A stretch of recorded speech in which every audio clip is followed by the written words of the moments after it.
أعوذ بالله من الشيطان الرجيم. بسم الله الرحمن الرحيم. اللهم صل على سيدنا ومولانا محمد صاحب التاج والمعراج والبراق والعلم، دافع البلاء والوباء والقحط والمرض والألم.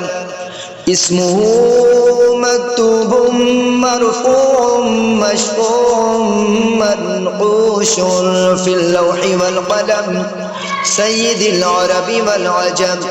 جسمه مقدس معطر مطهر منور في البيت والحرم، شمس الضحى بدر الدجى صدر العلا نور الهدى كافي الورى مصباح الظلم، جميل الشيم شفيع الأمم، صاحب الجود والكرم. والله واسمه وجبريل خادمه والبراق مركبه والمعراج سفره، وسدرة المنتهى مقامه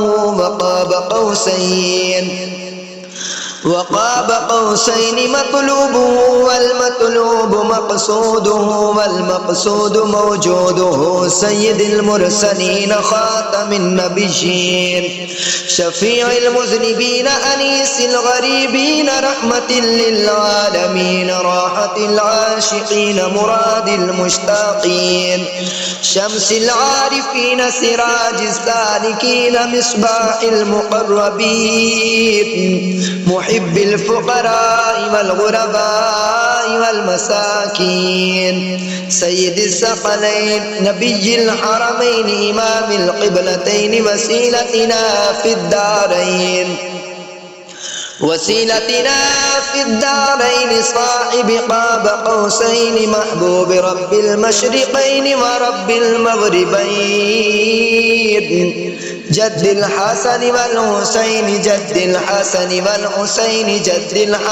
والحسين مولانا ومولى الثقلين أبي القاسم محمد بن عبد الله نور من نور الله.